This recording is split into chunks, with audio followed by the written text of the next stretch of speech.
दोस्तों नमस्कार, मैं आपका दोस्त मनोज कुमार मिश्रा, एक फिलोसोफर और एस्ट्रोलॉजर। मैं आप सभी लोगों का अपने YouTube चैनल एस्ट्रो और वर्ड में हार्दिक स्वागत करता हूं और आप सभी लोगों से रिक्वेस्ट करता हूं, अगर आप लोग अभी मेरे चैनल पर नए तो चैनल को जरूर सब्सक्राइब करें। जैसा कि आप सभी लोग जानते हैं कि 27 के 27 नक्षत्रों पर मैंने अपने विचार अपने वीडियो के माध्यम से आप लोगों के समक्ष अपने चैनल पर प्रस्तुत किए हैं। तो जो भी आपका जन्म का नक्षत्र हो, एक बार वो वीडियो जरूर देखें। तो आज हम लोग जो चर्चा करने आए हैं वो ये है कि प्रथम भाव में, प्रथम भाव मतलब कुंडली का पहला भाव, अगर इसमें सूर्य है तो उसका क्या प्रभाव पड़ेगा, मंगल है तो क्या प्रभाव पड़ेगा, चंद्रमा है तो क्या प्रभाव पड़ेगा। मेरे कहने का मतलब आपसे सिर्फ ये है कि आज मैं आपसे यह लग्न की कोई भी बात नहीं कर रहा हूं। मतलब कोई भी लग्न हो, अगर आपके प्रथम भाव में सूर्य है तो वो आपको क्या परिणाम देंगे, मतलब आपका स्वभाव किस प्रकार का होगा। तो सबसे पहले हम लोग क्या देखते हैं कि प्रथम भाव किस चीज को रिप्रेजेंट करता है। तो देखिए, जब हम प्रथम भाव की बात करते हैं तो ये एक बहुत महत्वपूर्ण भाव होता है। इसका मतलब क्या है, प्रथम भाव से देखते हैं हम स्वयं को, मतलब टोटल बॉडी, सिर से लेकर पैर तक टोटल भाव ये है। मतलब अगर हम देखते हैं कि टोटल ओवरऑल हम लोग किस प्रकार के हैं, तो हमें क्या चेक करना पड़ेगा, कुंडली का फर्स्ट भाव, पहला वाला भाव हमें ये देखना पड़ता है। अब इस ग्रह में, इस हाउस में कौन सा ग्रह बैठा है, तो उससे हमें क्या पता चलेगा कि हमारी नेचर कैसी होगी, हम किस प्रकार के दिखाई देंगे या हम किस प्रकार के डिसीजंस लेंगे। तो ये होता है मेन बात। अब देखिए, अगर आपके पहले भाव में सूर्य यहां आकर बैठ जाते हैं तो वो क्या करेंगे। देखिए, सबसे पहले तो मैं आपको यह बताना चाहूंगा कि जिन लोगों का भी कोई सा भी लग्न हो, 1 से लेकर 12 तक कोई सा भी लग्न हो, और अगर उनके लग्न में मतलब प्रथम भाव में अगर आपके सूर्य बैठे हैं तो वो व्यक्ति किस प्रकार का होगा। देखिए, सूर्य बड़े भाग्य से मिलते हैं।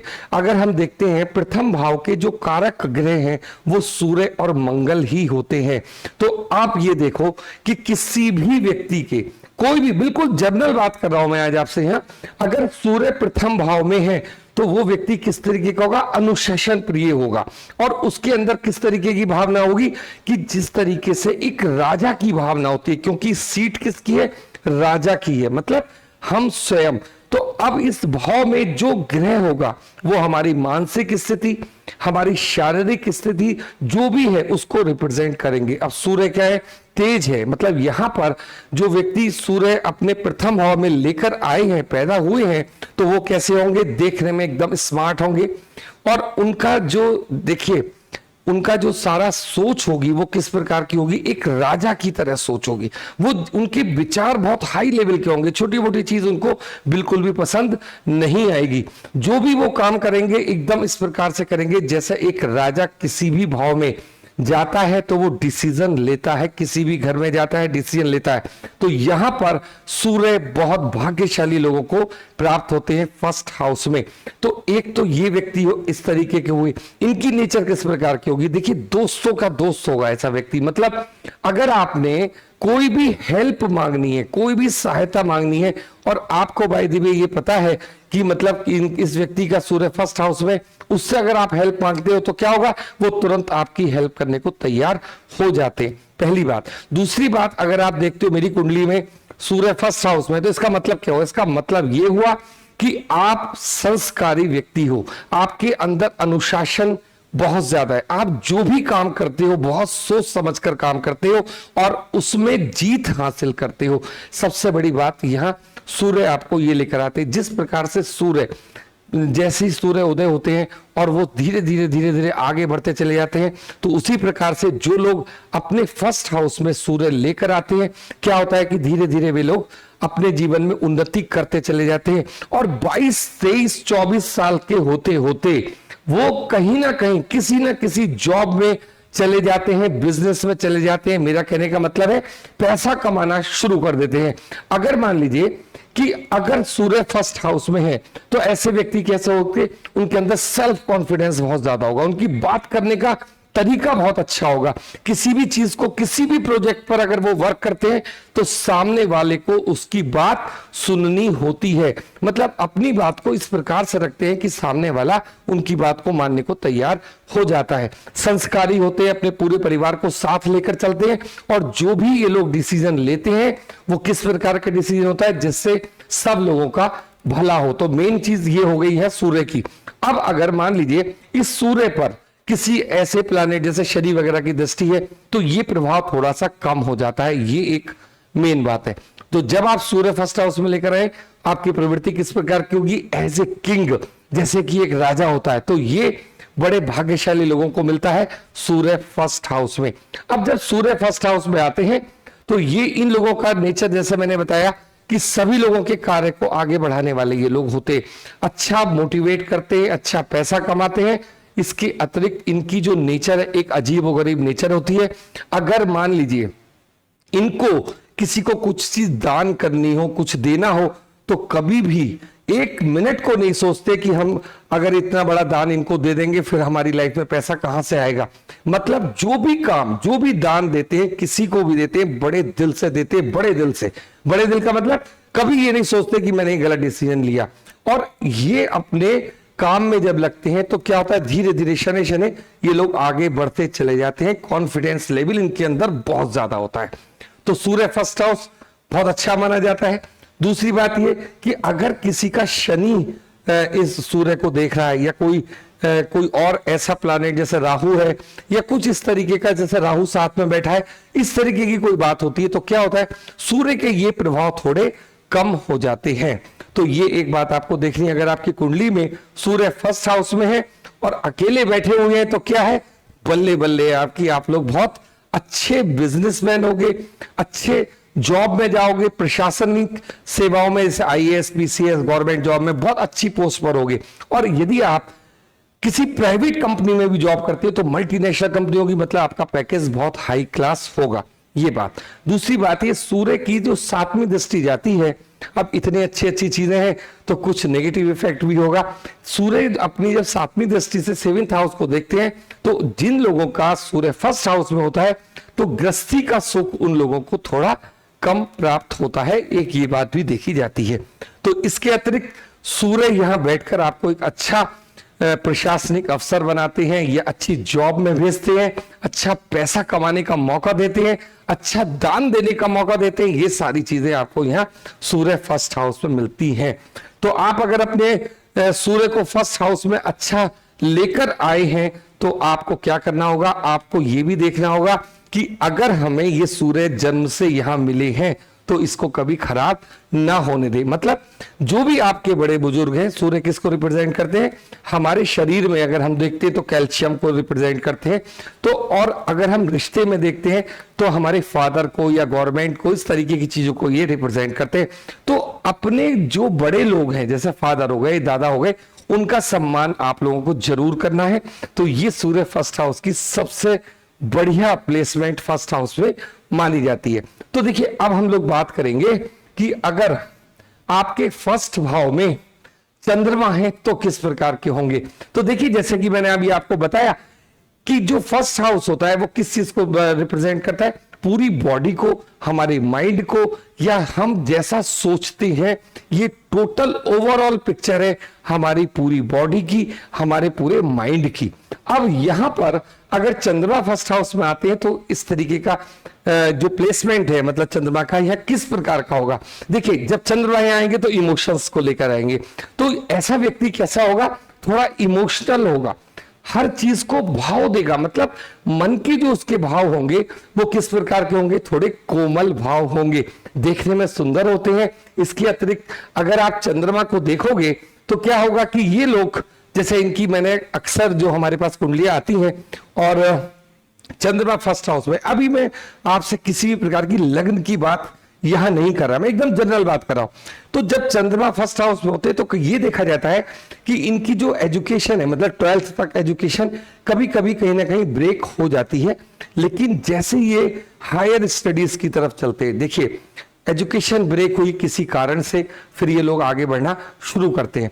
और जब ये हायर स्टडी पे जाते हैं तो आप ये समझ लीजिए, अगर ये एक अच्छे मतलब चिकित्सक बन सकते हैं, ये एक अच्छे इंजीनियर बनते हैं, मतलब जो भी ये हायर एजुकेशन जहां भी इनको ये लेके जाते हैं, बाकी और प्लैनेट्स भी हम लोग देखते हैं, तो ये देखा गया है कि जो चंद्रमा फर्स्ट हाउस है, अगर उसके घर वाले ये लोग सोच रहे हैं कि इसको हम पढ़ाते हैं, और सपोज दैट एक एग्जांपल ले रहा हूं, 10 लाख रुपए का खर्चा हो रहा है उसकी एजुकेशन पर। हाँ, कौन सी एजुकेशन? Higher education. तो आप समझ लीजिए कि अगर आपके बच्चे की कुंडली में चंद्रमा फर्स्ट हाउस में है और एजुकेशन आप उसको हाई लेवल की दिलवाना चाहते हो, जिसमें उसका इंटरेस्ट है, तो आप जो भी उसके ऊपर इन्वेस्टमेंट करोगे वो कभी भी खराब नहीं देगा। मतलब ये लोग अपने एजुकेशन से, जो ये पढ़ते हैं, उससे बहुत अच्छा पैसा अर्न करते हैं। तो यहां पर चंद्रमा जो है क्या होता है, पैसे के दृष्टिकोण से बहुत अच्छा प्लेसमेंट यहां माना जाता है। दूसरी बात ये, चंद्रमा किसको रिप्रेजेंट करता है? कैश को, मतलब कैश पेमेंट को करता है। तो मैंने आपसे बोला कैश यहां इन लोगों के पास खूब अच्छा रहेगा, क्योंकि ये किस चीज से पैसा कमाते हैं? जो इन्होंने स्टडी की है उसको अच्छे से, इनकी जॉब लगती है या बिजनेस में जाना चाहते हैं, बिजनेस में जाएंगे। एजुकेशन से ये लोग अच्छा पैसा कमाते हैं, जिस फील्ड में एजुकेशन लेते हैं। चंद्रमा रिप्रेजेंट करता है हमारी माँ को। तो आप ये देखिए कि जो इनकी मदर के साथ इनके रिलेशन होते हैं, बहुत ही अलग टाइप के रिलेशन। किस टाइप के? इनकी मदर ही हमेशा इनके बारे में सोचती रहती है। मतलब मेरा बेटा, मान लीजिए किसी बेटे की कुंडली में है, किसी मदर के बेटे की कुंडली में है, तो वो क्या सोचती रहेंगी, मेरा बेटा क्या कर रहा है। मतलब थोड़ा सा मदर इनके बारे में ज्यादा इमोशनल होती है कि उसने क्या खाया है, क्या मतलब किस तरीके की उसकी स्टडी चल रही, इस तरीके से। तो माता की तरफ से जो इनके रिलेशन है वो किस प्रकार की है? माता हमेशा इनके बारे में सोचती रहेगी और हमेशा इनको आगे बढ़ाती रहेंगी। और जो इनके लिए जो मदर डिसाइड करती है, जैसे मम्मी से ये कोई भी बात कहते हैं, तो ये उनके साथ अपनी कोई भी बात बहुत आसानी से कहना चाहते हैं। मतलब इनके मन में अगर कोई डाउट है तो फादर से डिस्कशन नहीं करेंगे, मदर से डिस्कशन करेंगे। ये खास बात होती है इनके रिलेशन में। मतलब अपनी मदर को अपनी सारी बात, मन की जो बात है वो बताने में बिल्कुल नहीं हिचकते। तो ये एक बहुत अच्छा प्लेसमेंट यहाँ माना जाता है कि अगर बच्चा, कोई भी बच्चा हो, यदि मेरी कुंडली में भी मान लीजिए फर्स्ट हाउस में चंद्रमा है, तो मम्मी और पापा दोनों हैं हमारे, तो मेरे जो भाव होंगे, मतलब अगर मैं किसी के साथ अपनी कोई प्रॉब्लम शेयर कर सकता हूं तो वो कौन होगा? मम्मी होंगी, मतलब मदर होंगी। तो ये चीज आपको समझनी है। मदर इनको सपोर्ट करती है, इनको आगे बढ़ने में बहुत सहायता करती है। ये इनकी कुंडली की विशेषता है। दूसरी बात ये, जब चंद्रमा फर्स्ट हाउस में आती है तो ऐसे व्यक्ति इमोशनल, तो मैंने आपको बताया हो ही गए, लेकिन ये जो भी डिसीजन लेते हैं उसमें इनका क्या होता है, मन प्रसन्न नहीं होता। जैसे मान लीजिए अभी कहीं आपने इनसे कहा कि हमें कहीं घूमने जाना है, तो पहले तो सारी व्यवस्था कर लेंगे, रिजर्वेशन करा लेंगे, सारे काम कर लेंगे, हर तरीके से ये बिल्कुल एकदम हो जाएंगे, हाँ ओके है, मेरा ये ट्रिप बहुत अच्छा रहेगा। लेकिन एन मौके पे क्या कर देंगे, मेरा मन नहीं कर रहा जाने का, आप लोग हो आओ। तो जितने लोग इनके साथ प्रोग्राम बनाते हैं, लास्ट मोमेंट में क्या हो जाता है, वो प्रोग्राम कैंसिल हो जाता है। तो इस तरीके के इनके मन के भाव होते हैं। अब इनसे पूछोगे साहब आपने ऐसा क्यों किया, पता नहीं क्यों, मुझे अच्छा नहीं लग रहा, इस तरीके की इनकी बातचीत होती है। तो चंद्रमा फर्स्ट हाउस में क्या है, प्लेसमेंट बहुत अच्छा माना जाता है। और यहां पर ये लोग जो भी डिसीजन लेते हैं, थोड़ा सा मन के ऊपर अगर ये अपना वर्क करना शुरू कर दे, मतलब मन के ऊपर वर्क का मतलब थोड़ा मेडिटेशन वगैरह में जाते हैं, तो यहां पर चंद्रमा फर्स्ट हाउस में इन लोगों को बहुत तरक्की प्रदान करते हैं। अब हम लोग बात करेंगे कि अगर आपके प्रथम भाव में मंगल है तो क्या होगा। देखिए, जैसा कि मैंने आपको बताया कि जो पहले भाव के जो कारक ग्रह हैं वो किस किस को मानते हैं हम लोग, सूर्य और मंगल को हम कारक ग्रह मानते हैं। और अगर आपकी कुंडली में मंगल प्रथम भाव में है तो इसका मतलब क्या है। देखिए, सबसे पहले तो आपको मैंने ये बताया कि प्रथम भाव किस चीज का होता है, प्रथम भाव सेल्फ, मतलब खुद, मेरा लग्न कौन है, हम खुद, देखने में कैसे हैं, हमारी कद काठी कैसी है। तो जब मंगल फर्स्ट हाउस में आएगा, अच्छी इन लोगों की कद काठी होगी, हाइट अच्छी होगी, देखने में अच्छे होंगे, ठीक है, सब बात आपकी मान ली। लेकिन यहां मंगल का मतलब क्या है, देखिए मंगल है एक गर्म ग्रह। इन लोगों के अंदर जो भाव होंगे, जो सारा सिस्टम होगा, वो किस चीज से जुड़ा होगा, मंगल से जुड़ा हुआ होगा। मतलब गुस्से वाले लोग होंगे। अगर कोई भी बात कोई भी डिसीजन इनको लेना है तो ये तुरंत डिसीजन एकदम से नहीं लेते कि मान लीजिए अभी आपने इनसे कहा कि साहब इस तरीके से आपको बातचीत करनी है, तो क्या करेंगे, एकदम क्विक डिसीजन ये लोग नहीं ले पाते। उसके रीजन क्या है, क्योंकि मंगल और बुध की एक छोटी सी आपस में थोड़ा सा झगड़ा रहता है। मैं आपको अभी उसके बारे में बताने जा रहा हूं। इन लोगों का जिनका मंगल फर्स्ट हाउस में होता है उनके पास एनर्जी बहुत ज्यादा होती है। एनर्जी का मतलब उनके पास जो मतलब शारीरिक बल की मैं आपसे बात करना चाहता हूं, शारीरिक बल इनके पास बहुत ज्यादा होता है। तो ये जो भी डिसीजन लेते हैं किस तरीके से लेते हैं, मसल्स वाले डिसीजन लेते हैं कि अगर आपने ऐसा कर दिया तो हम आपके साथ ऐसा करेंगे, इस तरीके की इनकी मेंटेलिटी होती है। लेकिन अगर कोई बात इनसे आप कहोगे कि ये काम कर लीजिए या ये काम कर लीजिए, तो ये तुरंत डिसीजन नहीं ले पाते। और ये एक अच्छी बात भी है। अगर मंगल की ऊर्जा को यहां थोड़ा सा ये लोग बैलेंस करके चलें तो क्या होगा, इनके पास इतनी ऊर्जा है कि ये जो मर्जी मतलब कार्य कर सकते हैं। इनके अंदर इतना शारीरिक बल होता है। तो मंगल यहां पर रिप्रेजेंट करता है किस चीज को, हमारे गुस्से को रिप्रेजेंट करता है। हमारी फिजिक को कैसे होगी, हमारी फिजिक स्ट्रॉन्ग फिजिक वाले लोग होंगे। अब मंगल के ऊपर अगर किसी जैसे राहु इसके साथ आ गए या कोई इस तरीके का ग्रह आ गया, शनि आ गया, कुछ इस तरीके के ग्रह आ गए, तो इनके साथ मंगल का संबंध अगर कहीं ना कहीं खराब होता है तो क्या होगा, मंगल इस प्रकार के रिजल्ट या नहीं देंगे। तो इस प्रकार के लोग कैसे होते, वो सेना में जाना चाहेंगे, वो इस प्रकार के काम करने चाहेंगे जिसके अंदर कोई ना कोई ऐसा भाव जरूर हो कि जहां मंगल की ताकत दिखाने का मौका मिले। मतलब इनके जितने भी विचार होंगे थोड़ा सा उग्र विचार होंगे, थोड़े तेज होते हैं नेचर के। और जब मंगल की दृष्टि हमारे 7वें भाव में जाती है तो देखिए आमतौर पे हम जो मंगल फर्स्ट हाउस में आता है उसको हम लोग क्या कहते हैं, मंगली, कि ये मतलब फर्स्ट हाउस के मंगल है। तो यहां पर एनर्जी लेवल एक्स्ट्रा होता है, इसलिए हम लोग यहाँ मंगल दोष भी मानते हैं। लेकिन अब मंगल की जब 7वीं दृष्टि 7th हाउस में जाती है तो उसको ये थोड़ा डिस्टर्ब करते हैं। मतलब मंगल का मतलब थोड़ा दंगल भी है, आप इसको मान के चलिए। तो ये दंगल कहां हो जाता है, कभी कभी हमारे 7th हाउस में हो जाता है। लेकिन अगर मंगल फर्स्ट हाउस में, तो व्यक्ति किस प्रकार का होगा, उसके अंदर बहुत ज्यादा कॉन्फिडेंस होगा, हर प्रकार की ऊर्जा, जैसे डिफेंस में जाना है, शस्त्र से संबंधित कोई काम करना है, मतलब वो एनर्जी जहां पर मंगल का मतलब बोलबाला हो, इस तरीके के लोगों को ऐसा वर्क जरूर करना चाहिए। अब देखिए बात करेंगे अगर आपकी कुंडली में पहले भाव में कौन आ गए, बुध ग्रह आ गए, तो क्या होगा। तो देखिए जिस प्रकार से मैंने आपको ये सारी बात बताई कि जो पहला हाउस है हमारा किस चीज का है, पहला भाव हमारा पूरे शरीर का है, सिर से लेकर पैर तक का। इसके अतिरिक्त बुद्धि का भाव भी है। और बुध किसको रिप्रेजेंट करते हैं, बुध रिप्रेजेंट करते हैं हमारे माइंड को, हमारे शरीर की सारी नसों को। तो जब बुध फर्स्ट हाउस में होते हैं तो सबसे पहले तो आप ये समझ लीजिए कि ऐसा बंदा बहुत चालाक, मतलब चालाक इन द सेंस जो भी डिसीजन लेगा माइंड से लेगा, और जो भी काम करेगा बहुत सोच समझ के करेगा। और किस तरीके का सोच समझ, बुध का मतलब होता है पैसे से संबंधित, मतलब बुध अकाउंटेंट भी है। जिस चीज में बुध को फायदा होगा, मतलब जिसकी कुंडली में फर्स्ट हाउस में बुध है, तो क्या होगा कि वो अगर हेलो भी करेगा, बात भी करेगा, तो ये सोचेगा कि भैया पैसे कितने दे रहे हो। अगर आपको कोई ऐसी सीट पे ऐसा व्यक्ति बैठा है कि जिसके हाथ से कोई सिग्नेचर होने हैं और आपको टेंडर मिलना है, तो क्या होगा, ये व्यक्ति उसको टेंडर देगा जो अच्छा पैसा इनको ऑफर करता है। मतलब कुल मिलाकर इनका जो दृष्टिकोण है वो किससे संबंधित है, पैसे से संबंधित है। और वो पैसा किससे, जिससे मुझे फायदा हो, सेल्फ, क्योंकि लग्न क्या है, खुद में।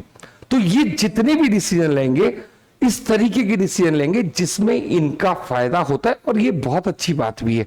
उसका रीजन क्या है, बुध यहां बैठकर आपको माइंडेड बनाता है। आपका जो माइंड है वो इस प्रकार का, मतलब एकदम से कैलकुलेटेड माइंड होगा। आप ये सोचोगे कि किस काम को करने से मुझे क्या लाभ होगा, इस तरीके की बातचीत यहां बुध बैठकर करते हैं। और बुध का जो रिलेशन है, मतलब 7th हाउस जो जा रहा है, 7th हाउस अपने ही कारक उसको देखते हैं, तो ये फैमिली को भी बहुत अच्छा बनाते हैं। तो यहां पर बुध की प्लेसमेंट किस प्रकार की है, अपने बारे में सोचने की। तो ऐसे लोग कैसे होते, जैसे शेयर मार्केट में जा रहे हैं तो वो लोग बहुत प्रॉफिट उठाते, हर तरीके का प्रॉफिट यहां बैठकर बुध आपको कराते हैं। तो ये चीज आपको देखनी है कि बुध यहां बहुत अच्छा प्लेसमेंट में। तो देखिए अब ये जो बात हुई, अब ये हुई बुध की प्रथम भाव में। तो अब हम इससे आगे की चर्चा करते हैं। मतलब अगर अब आपका गुरुदेव बृहस्पति प्रथम भाव में आते हैं तब क्या फल देते हैं, मतलब उसका क्या परिणाम होता है। तो देखिए यहां पर मैं लगातार आपसे क्या बात कहता रहा हूं कि इस समय हम किसी भी प्रकार की लग्न के ऊपर कोई विचार नहीं कर रहे हैं। केवल बात किस बात की हो रही है कि आपका प्रथम भाव में जो ग्रह आ रहा है वो किस प्रकार का आपको परिणाम देगा। प्रथम हाउस जैसे कि मैंने आपको बताया कि वो किस चीज का है, अपने भाव का है, मतलब हमारा सिर से लेकर पैर तक हमें रिप्रेजेंट करता है। लग्न होता है स्वयं हम। अब हम किस प्रकार से सोचेंगे, हमारा बात करने का ढंग कैसे होगा, तो ये डिसाइड करता है हमारे प्रथम भाव में बैठा हुआ कोई भी ग्रह। अब अगर हमारे प्रथम भाव में गुरुदेव बृहस्पति बैठे तो सबसे पहले हमें देखना होगा कि गुरुदेव बृहस्पति का नेचर किस प्रकार का है। देखिए गुरुदेव बृहस्पति से जब भी आप बातचीत होगा, मतलब उनके बारे में सोचोगे, तो आपको क्या आएगा कि वो एक बहुत संस्कारी, बहुत ज्ञानवान ग्रह है। तो जब किसी भी व्यक्ति का प्रथम भाव में गुरु आता है तो वो उनके अंदर जो नॉलेज होती है वो कूट कूट कर भरी हुई होती है। और दूसरी बात ये कि गुरुदेव बृहस्पति का जो अपना स्वभाव है वो कैसा स्वभाव है, थोड़ा क्रोध वाला स्वभाव होता है। ये बात आपको बहुत कम देखने को मिलेगी। देखिए मैं क्या कहना चाहता हूं कि अगर कभी आपको देखना हो कि गुरुदेव बृहस्पति का नेचर हमारे ऊपर किस प्रकार से वर्क करता है या कार्य करता है, कि कभी दो सफाई कर्मचारियों को आप आपस में लड़ते हुए देखो तो वो क्या होता है कि जब कोई संकट का समय आता है तो वो दोनों एक हो जाएंगे। लेकिन जब आपका गुरु फर्स्ट हाउस में होगा तो ये लोग होते हैं विद्वान लोग, इनके पास होता है ज्ञान, इनके पास होती है नॉलेज। और जब आप कभी इनका अपने जैसे लोगों से मतलब थोड़ा झगड़ा हो जाता है या विचार नहीं मिलते हैं और संकट का समय आएगा तो क्या करेंगे, ये अपने अपने विचारों को रखने में लग जाएंगे। देखिए यहां पर गुरुदेव बृहस्पति के लिए कहा जाता है कि ये प्रोफेसर होते हैं, मतलब इनके पास इतना ज्ञान होता है कि ये अपनी बात को रखने में या जो काम इनको दिया जाता है उसको करने में पूरी ऊर्जा लगा देते हैं। अब एक बात सोचिए, 10 लोग सामने बैठे हैं और आप ऐसा मानिए कि सारे के सारे लोग प्रोफेसर हैं और एक ही सब्जेक्ट के प्रोफेसर है। मैं केवल आपको एक उदाहरण दे रहा हूं। और किसी भी व्यक्ति का जिसका गुरुदेव बृहस्पति फर्स्ट हाउस में होते हैं और कोई काम उनको करने के लिए दिया जाता है, एक ही प्रोजेक्ट उनको दिया गया और उनसे बोला गया कि आप इस प्रोजेक्ट पे अपने अपने विचार रखिए, तो इस तरीके का जो व्यक्ति होगा क्या होगा, इन सारे जितने भी बाकी लोग हैं अपने आप को इनसे बिल्कुल अलग कर लेगा। और जब ये उस टॉपिक पर अपने विचार देंगे या उसके ऊपर काम करेंगे तो आप ये समझ लीजिए कि जब उसे रिप्रेजेंट करते हैं तो इनका काम बिल्कुल यूनिक होता है। तो इस प्रकार की ऊर्जा लिए हुए होते हैं जब गुरुदेव बृहस्पति हमारे फर्स्ट हाउस में होते हैं। फर्स्ट हाउस में जैसे बृहस्पति आते हैं तो ये समझिए कि ऐसे व्यक्ति का, ऐसे जातक का जन्म एक अच्छे मान सम्मान वाले परिवार में हुआ होता है और ये अपनी यात्रा वहीं से शुरू करते हैं। हालांकि जब गुरुदेव बृहस्पति फर्स्ट हाउस में होते हैं तो व्यक्ति को संघर्ष बहुत करने पड़ते हैं। उसका कारण क्या है कि इनके पास है संस्कार, इनके पास है नॉलेज, इनके पास है ज्ञान, तो ये कभी भी इनके जो इनकम ऑफ सोर्स होंगे, जो पैसा कमाने का जरिया होगा, गुरुदेव बृहस्पति यहाँ आते हैं तो कुंडली में क्या बोला जाता है कि आपकी कुंडली के 1000 दोष माफ। तो ये चीज है, आप जिसको पॉइंट को नोट करना है, 1000 दोष माफ हो जाते हैं जब गुरुदेव बृहस्पति यहाँ आते हैं। तो जो इनका इनकम का सोर्स होगा ये नंबर 1 वाला होगा। आप इनको आसानी से खरीद नहीं सकते। पता चला कि आपको कोई काम इनसे कराना है और आप ये चाहते हो कि मैं इनसे कुछ पैसे का ऑफर रखूंगा और ये मेरा काम कर देंगे, ऐसा बिल्कुल भी नहीं होगा, क्योंकि जो काम ठीक होगा ये वही करते हैं। आप इसके लिए आप इनको 1 भी रुपया पे करने की आवश्यकता नहीं होती और ये चाहते भी नहीं कि आप इनके सामने कोई ऑफर रखें। बस क्या देखेंगे, आपका पक्ष ठीक होना चाहिए, जिसका पक्ष ठीक होगा ये उसके लिए काम करते हैं। तो ये है गुरुदेव बृहस्पति की है टोटल चर्चा।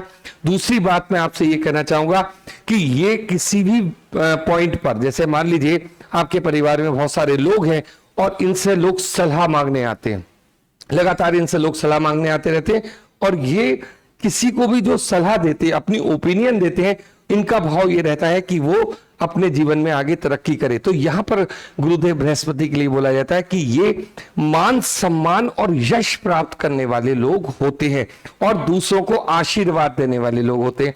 तो इस तरीके की नेचर इनकी होती है, उस जातक की होती है। जब गुरुदेव फर्स्ट हाउस में होंगे, उसका इनकम ऑफ सोर्स नंबर 1 का होगा, वो किसी अच्छे से अच्छे बड़े पद पर कार्यरत होगा और कभी भी उनको अपने इनकम के लिए सोचना ज्यादा नहीं पड़ता, चाहे वो गवर्नमेंट जॉब में हो, चाहे वो प्राइवेट जॉब में हो, मतलब उनकी एक निश्चित इनकम आती रहती है। और ये आध्यात्मिक बनाता है ये ग्रह। जब आपका गुरुदेव बृहस्पति यहां पर आते हैं तो क्या होता है, व्यक्ति को आध्यात्मिक बनाता है।